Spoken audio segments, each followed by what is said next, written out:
Hello, I am Mars Study and welcome to my second video. I want to tackle an application on the Windows Store that is for taking handwritten digital notes. As I have mentioned in the previous video, I use a graphic tablet and that allows me pen input for writing and gives the same experience as writing with a pen on two-in-one device.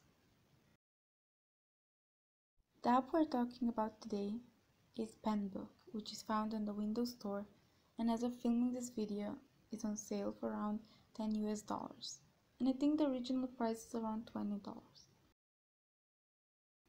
PenBook has been Creator App of the Year, and they also claim to be the nicest free handwriting experience on Windows. So let's launch the app. This is how it looks like. It is really simple and minimalistic, and it has the necessary tools. As of right now, the only way you can sync the notebook is via OneDrive, but as far as I have tried, you can't open them and view the PDF on a different device. So you have to manually export the PDF or manually share the PDF to add it to the cloud.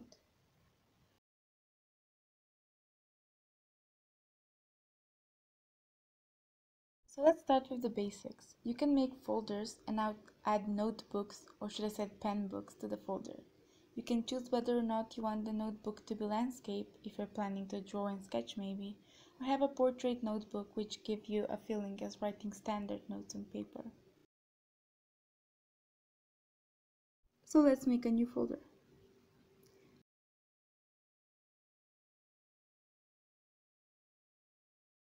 You can add a PDF file as a notebook, annotate the PDF, and then at the end add more blank pages to write the summary.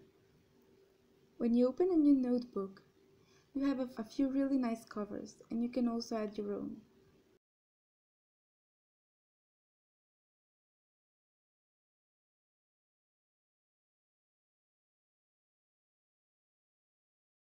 Name the notebook if you want to, but you cannot name the notebook by inking on the cover, because it doesn't give you the option to write already the cover of the notebook. On the right side, there are a few types of templates for your paper, which you don't need to add here because you can change it later on in the notebook for a single page. I prefer to write on a square paper, and when I'm done writing I change it back to blank. So I'm going to show you the templates later on. Here is the notebook, and as I mentioned before, it has pretty minimalistic design. And here's the notebook menu, where you can change the order of the pages or delete them, or export and print.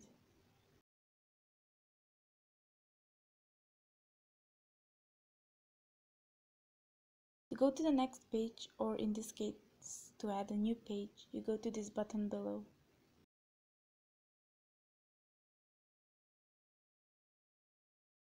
So here firstly I want to talk about the templates.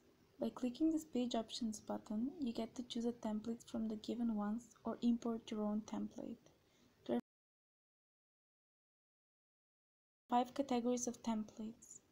The creative templates, which has calligraphy, isometric, music, perspective templates.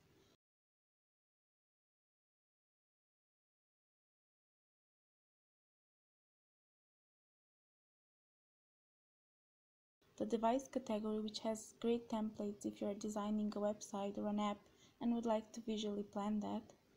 The notepad category, which is the most common note-taking template. It has Cornell, dotted, ruled, squared paper.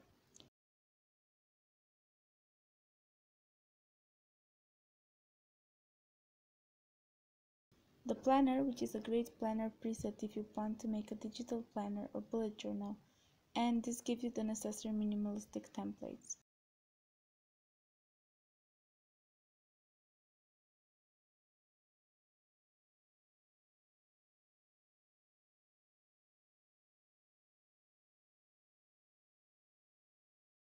And there is also a sports section, which you would probably not need.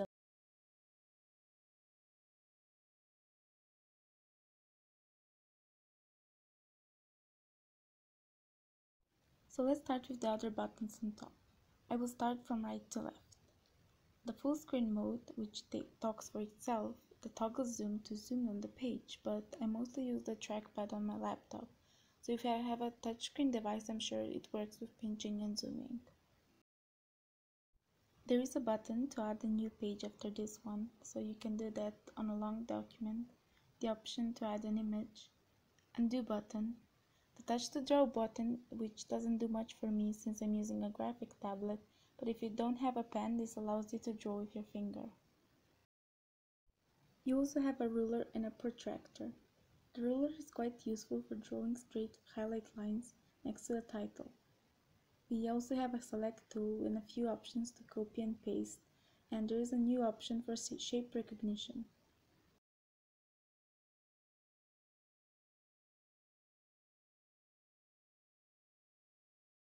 So now let's get to the pens.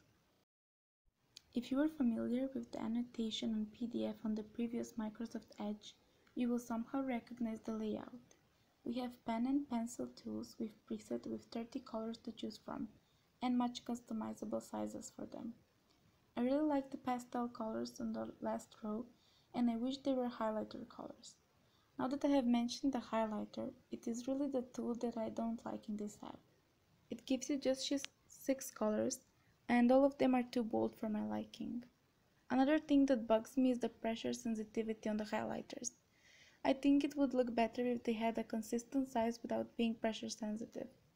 Yes, you can fix this with customizing the pen pressure sensitivity to the highest, but then you lose the sensitivity for the pens also.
But the app does what it says so. It is the smoothest app I have ever tried and most simplistic and minimal. If this is something you are looking for in a note-taking app and you think it's worth the money, try it out for yourself.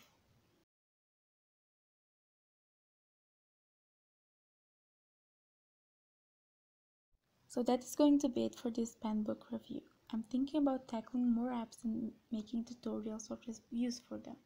If you haven't checked out my previous video and you're interested about how I use graphic tablet for taking handwritten digital notes on my laptop, I will link it here, and of course you can subscribe to not miss any future videos. Thanks for watching. Bye!